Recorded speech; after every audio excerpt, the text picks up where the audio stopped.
In the television series Rome, Gaius Julius Caesar had one wife and two lovers, but his real life was more than that. Caesar had 3 wives and numerous lovers in his life. When he was 16 years old, the Rome Republic was in the civil wars of his uncle Gaius Marius and Lucius Cornelius Sulla. Both sides carried out bloody purges of their political opponents whenever they were in the ascendancy. When Sulla led his troops to the east to fight against Mithridates, Marius and his ally Lucius Cornelius Cinna controlled the city. Caesar, as Marius' nephew, was married to Cinna's daughter Cornelia to strengthen the connection of the two families.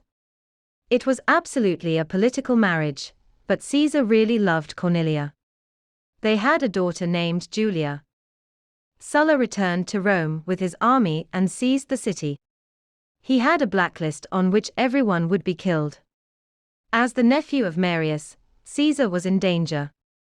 Sulla tried to make Caesar divorce Cornelia, but Caesar refused.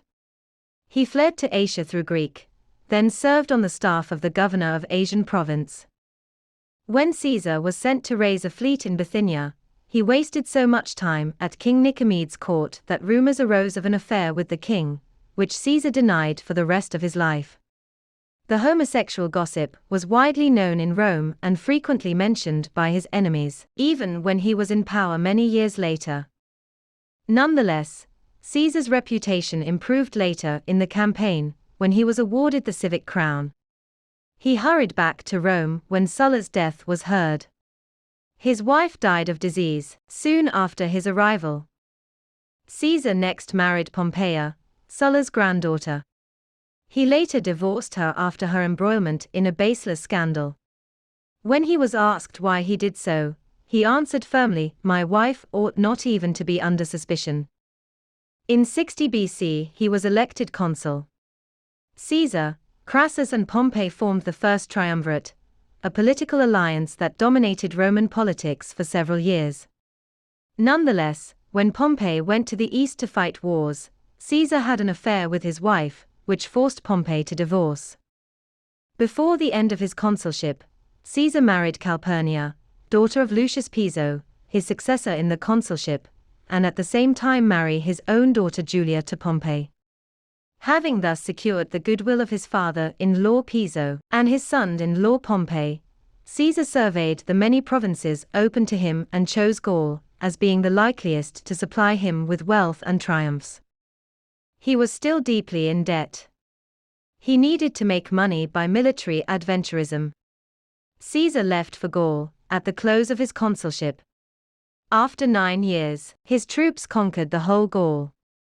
With the Gallic Wars concluded, the Senate ordered Caesar to step down from his military command and return to Rome. In 49 BC, Caesar openly defied the Senate's authority by crossing the Rubicon and marching towards Rome at the head of an army, which ignited the civil war between him and Pompey. Pompey was defeated and fled to Egypt, where the co-ruler Cleopatra and her young brother Ptolemy XIII was in civil war. He was killed under the order of Ptolemy XIII, who wished to impress Caesar with his loyalty.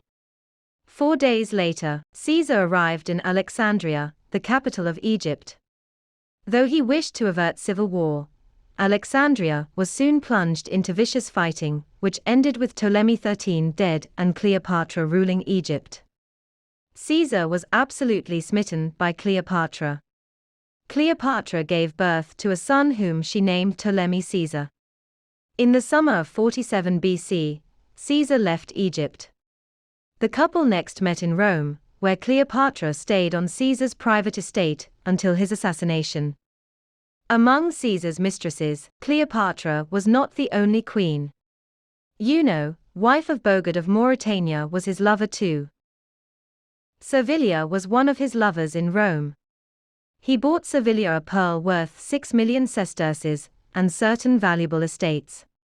He spared her son, Marcus Brutus, who followed Pompey to battle against him.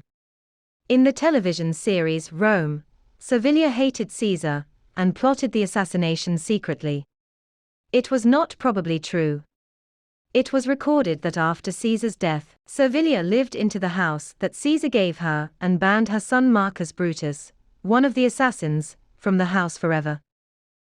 In fact, Servilia was his favorite one, not the only one. It was said that 1/3 of senators' wives had affairs with him. One thing that both friends and enemies of Caesar remarked on was his extraordinary charm. Few men, or women, were immune to it.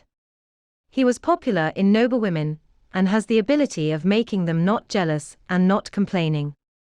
To emphasize the bad name Caesar had won for both easy virtue and adultery, the elder Curio refers to him in a speech as every woman's husband and every man's wife. It seemed that real Caesar was completely different from the serious figure in TV series Rome. This video mainly referred to the book The 12 Caesars, written by Gaius Suetonius Tranquillus, who served as imperial secretary in Rome in the 110s. Thanks for watching, see you next time.